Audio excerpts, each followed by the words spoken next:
अस्सलाम वालेकुम। मैं डॉक्टर अयूब हूँ और आप यूट्यूब चैनल देख रहे हैं आगे बढ़ो बेहतर जियो विद डॉक्टर अयूब। ये वीडियो हमारे हमसाया मुल्क इंडिया के बारे में है जिसमें दो एस्पेक्ट्स हम कवर कर रहे हैं। पहला ये कि इंडियन इकॉनमी की रैंकिंग में इम्प्रूवमेंट हुई है, उस जो रिसेंटली अपग्रेड हुई है, यूके को बीट किया है इंडियन इकॉनमी ने। उस पर एक दोस्त ने कमेंट करने को कहा है। दूसरा ये कि क्या पाकिस्तान और इंडिया के दरमियान जो ट्रेड है वो होनी चाहिए या नहीं होनी चाहिए। पाकिस्तान में जो हैवी फ्लड्स हैं पाकिस्तानी कौम उनको फेस कर रही है। 3 करोड़ 30 लाख के करीब लोग मुतासर हुए हैं, जिससे प्याज, टमाटर और सब्जियों की सप्लाई लाइन बैडली डैमेज हुई है। तो उस पर भी कमेंट करने को कहा है एक दोस्त ने कि क्या हम इंडिया से ये हमें मंगवाने चाहिए या नहीं मंगवाने चाहिए।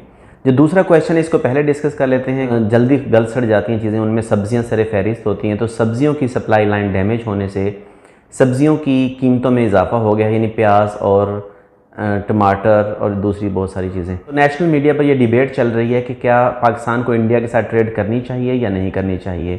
जो दूसरा एस्पेक्ट है वो थोड़ा कंट्रोवर्शियल भी है, उसमें इमोशंस हमारे लोगों के बहुत गालिब आ जाते हैं, लेकिन हम उसका सीधा साफ और खरा जवाब ये देना चाहते हैं कि इंडिया के साथ ट्रेड करने में कोई मज़ायका नहीं है, क्योंकि इकनॉमिक साइंस की, मुआशियात की कोई ऐसी थ्योरी या नज़रिया नहीं है जो ये कहता हो कि अगर दो हमसाया मुल्क आपस में तिजारत करें तो दोनों को फ़ायदा ना पहुँचे। अगर दो हमसाया मुल्क आपस में तिजारत करें तो किसी एक मुल्क को दूसरा नुकसान हो जाए, ऐसा नहीं है। तो मैं यही कहूँगा कि पाकिस्तान और इंडिया को आपस में ट्रेड करनी चाहिए। मैं नेशनल मीडिया पर बात सुन रहा था कि इससे कश्मीर कॉज कंप्रोमाइज़ हो जाएगा। अगर वैसे भी हम फ्लड्स में डूबते रहे, अगर हमने आपस में मिलजुल कर अच्छी हमसायगी के साथ ना रहे तो कश्मीर कॉज वैसे भी डूब जाएगा। उसकी वजह यह है कि आप तो अपने 3 करोड़ 30 लाख लोगों को नहीं संभाल सकेंगे, तो आप कश्मीरियों को कैसे संभालेंगे। कश्मीरियों को हम मिलजुल कर अच्छे से संभाल सकते हैं। कश्मीर कॉज कभी भी कॉम्प्रोमाइज़ नहीं होगा अगर पाकिस्तान और इंडिया के मसाइल हैं वो हल हो जाएं, अगर दोनों में तिजारत बढ़े। हमारे पास एक एग्ज़ाम्पल है, यानी यूरोपियन यूनियन में पाकिस्तान इंडिया से कहीं ज़्यादा मसाइल थे। दुनिया में दोनों बड़ी जंगें जो वर्ल्ड वॉर्स हैं वो पाकिस्तान इंडिया के मसाइल से कहीं बड़ी थीं। दोनों यूरोप से स्टार्ट हुई और यूरोप इस नहायत आसूदगी की ज़िंदगी गुजार रहे हैं Europeans. Germany, Austria, France, Netherlands, Denmark, ये ऐसे मुल्क हैं जिनकी आपस में बहुत लड़ाइयाँ थीं, लेकिन उन लोगों ने अपने मसाइल हल किए और अब किसी को किसी पे कब्ज़ा करने की ज़रूरत नहीं है, किसी को किसी के इलाके पे कब्ज़ा करने की ज़रूरत नहीं है। क्या ही अच्छा होता अगर पाकिस्तान इंडिया के ताल्लुकात अच्छे होते। और इस वक्त पाकिस्तान को जो फ्रांस से इधर उधर से इमदाद लेना पड़ रही है, वो हमारे हमसाया मुल्क हमें आगे बढ़ के सपोर्ट करते हैं और उन्हें भी एहसास होता कि जो ग्रीन हाउस एमिशंस हैं उनमें पाकिस्तान का हिस्सा 1% से भी कम है। मगर डैमेज जिन 10 बड़े मुल्कों में डैमेज सबसे ज़्यादा है उनमें पाकिस्तान शामिल है। तो इसकी ज़िम्मेदारी भी सब कबूल करते और बढ़ चढ़ कर इन पाकिस्तानियों को सेटल करने में हेल्प करते। तो जहाँ तक रही प्याज, टमाटर और सब्जियों की बात या दीगर अशिया की तिजारत की बात, तो उसमें सिंपल, वाज़े और खरा मौक़िफ़ ये है एक इकोनॉमिस्ट का, ये तो फ्लड्स हैं या ये इनसे हट के भी रोज़मर्रा रूटीन में, यानी जब इमरजेंसी की सिचुएशन ना हो उस वक्त भी आपको जहाँ से जो चीज़ सस्ती मिले, जिसकी लागत पैदाइश कम हो, हमें ले लेनी चाहिए। हम रोज़मर्रा की चीज़ें लेने देने में भी यही असूल अपनाते हैं कि जो चीज़ जहाँ से सस्ती और मियारी मिलती है हम वहाँ से ले लेते हैं। हम करीबी रिश्तेदारों से चीज़ें नहीं लेते मगर हमें जानते भी नहीं हैं, उनसे चीज़ें ले लेते हैं अगर चीज़ों की कीमत कम हो और क्वालिटी अच्छी हो। अगर हमें प्याज, टमाटर, सब्जियां या कोई भी दीगर अशिया इंडिया से दरामद करनी पड़ रही हैं और वो क्वालिटी में ठीक हैं और किसी दूसरे मुल्क से दरामद करने की निस्बत वहाँ से लागत कम आ रही है, तो हमें एक इकोनॉमिस्ट यही कहेगा कि हमें वो ज़रूर कर लेनी चाहिए। जहाँ तक है जज्बाती मौक़िफ़, तो हमने पहले भी कई वीडियोज़ में कहा है कि अक्ल और जज्बात का तसादुम होता है। अगर अक्ल हावी हो जाए तो जज्बात नहीं रहते और अगर जज्बात हावी हो जाए तो अक्ल नहीं रहती। हमने इन 3 करोड़ 30 लाख लोगों को दोबारा अपनी पोजीशंस पर सेटल करना है, ना सिर्फ अभी के लिए गुजारा करना है बल्कि इनको हमने कारआमद शहरी बनाना है और इसके लिए बहुत सारा वक्त, बहुत सारे वसाइल दरकार हैं।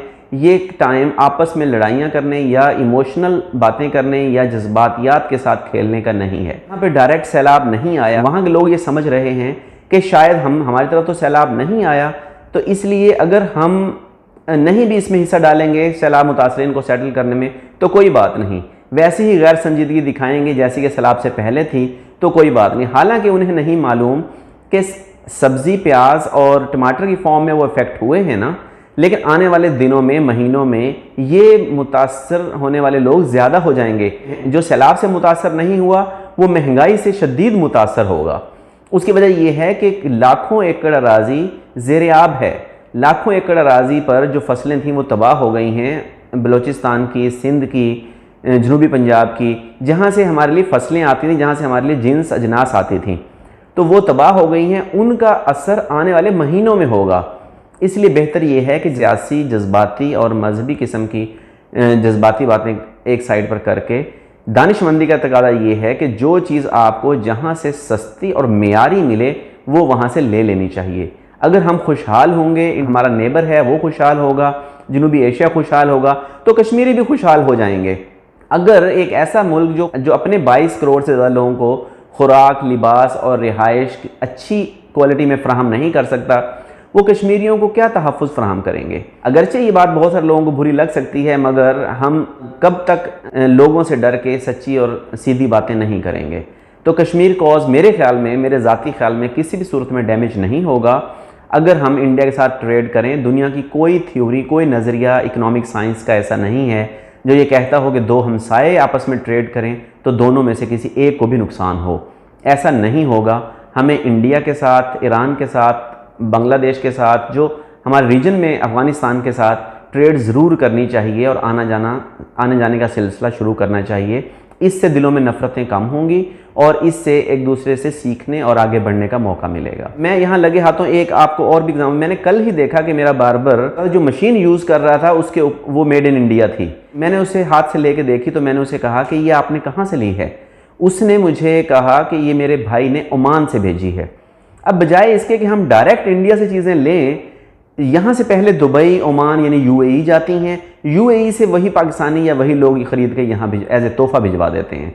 मैं हैरान हुआ ये सोच के कि अगर ये डायरेक्ट पाकिस्तान में आती, देखिए वो मुझे उसकी बहुत सारी तारीफ़ें कर रहा था इस मशीन की कि ये मशीन बहुत अच्छी है, अगर मेरे भाई ने दोबारा भिजवाई तो मैं आपके ज़ाती इस्तेमाल के लिए भिजवा दूँगा। तो मैं हैरान हुआ कि इंडिया से पहले मशीन यूएई गई, यूएई से तोहफे के तौर पे पाकिस्तान में आई है और वो मज़ीद भी मंगवाने की बात कर रहे हैं। तो इससे डायरेक्ट फ़ायदा तो इंडिया को ही पहुंचा। तो क्या ही अच्छा हो हम आपस में जो अच्छी क्वालिटी की चीज़ें हैं वो नेबर इंडिया से ही मंगवा लें और जो अच्छी क्वालिटी की चीज़ें यहाँ से हम भेज सकते हैं वो हम भिजवा दें। मिसाल के तौर पर यहाँ से जो हमारा पिंक हिमालयन साल्ट है वो पहले यूएई जाता है, यूएई से इंडिया में जाता है।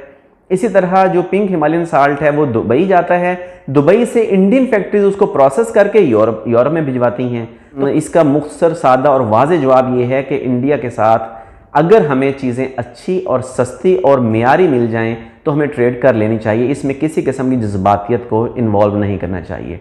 अगर हम खुशहाल होंगे, इंडिया खुशहाल होगा, अफ़गानिस्तान, ईरान, बांग्लादेश खुशहाल होगा तो कश्मीरी भी खुशहाल होंगे। अगर हम वाकई कश्मीर और कश्मीरियों के साथ संजीदा हैं तो हमें पहले अपनी खुशहाली पर फोकस करना है ताकि खुशहाली के समरात कश्मीरियों तक भी मुंतकिल हो सकें। दूसरा एस्पेक्ट देखते हैं कि इंडियन इकॉनमी जो रैंकिंग में उसने यूके को बीट किया है, तो इसमें एक अच्छी बात है, एक जो है वो टेंशन की बात है। अच्छी बात यह है कि इंडियन इकॉनमी ग्रो कर रही है। ये अच्छी बात है कि इंडियन अवाम का म्यार ज़िंदगी बुलंद हो रहा है। वो 7वीं से 6वीं से 6ठी और फिर 5वीं बड़ी इकॉनमी बन गए हैं। लेकिन टेंशन की बात यह है कि आबादी के लिहाज से, वसाइल के लिहाज से इंडियन इकॉनमी का नंबर दूसरा होना चाहिए। हम इकनॉमिक्स में पढ़ते और पढ़ाते हैं कि जो नेशनल इनकम है वो उसका इन्हसार लेबर पर होता है।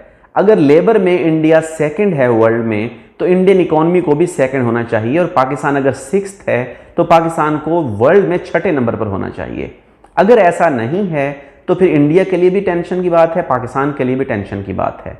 और यूके को बीट करने, भाई यूके पॉपुलेशन के में इतना सा है, यूके का साइज बहुत कम है। ये फिक्र की बात है कि यूके इतनी कम पॉपुलेशन के साथ 5वें नंबर पे या 6ठे नंबर पे या टॉप 10 में है, या स्विट्जरलैंड बहुत कम पॉपुलेशन के साथ, बहुत कम रकबा के साथ टॉप 5 में या टॉप 10 में है। इसी तरह जो कतर है वो नंबर 1 है पर कैपिटा इनकम के हिसाब से। तो इसमें बहुत सारे लोग लॉजिक्स देते हैं कि जी वहाँ गैस निकल आई, वहाँ तेल निकल आया। तो भाई यूके के अंदर ना गैस है ना तेल है, लेकिन यूके इकॉनमी बहुत कम पॉपुलेशन के साथ वर्ल्ड में अगर 5 में से 6 नंबर पे गई है तो उनकी टेंशन की बात नहीं है। अगर इंडिया सेकंड पे नहीं है, अगर पाकिस्तान 6 नंबर पे नहीं है, तो हमारे लिए टेंशन की बात है। चाइना अगर नंबर 1 नहीं है, थोड़े दिनों में इंडिया चाइना को बीट कर देगा आबादी के लिहाज से। तो इंडिया को आबादी के लिहाज से नंबर 1 होके इकोनॉमी में भी नंबर 1 होना चाहिए। और पाकिस्तान अगर 6 नंबर पे है, 6 नंबर पे होना चाहिए। बांग्लादेश पे भी बात हम करना चाहते हैं, लेकिन उसके लिए अलग वीडियो करेंगे।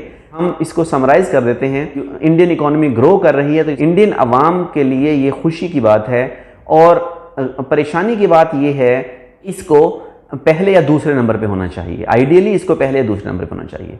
पाकिस्तान के लिए भी ये खुशी की बात है कि हमारा नेबर ग्रो कर रहा है, हमारा नेबर आगे बढ़ रहा है। हमें भी आगे बढ़ना चाहिए, हमें भी बेहतर जीना चाहिए।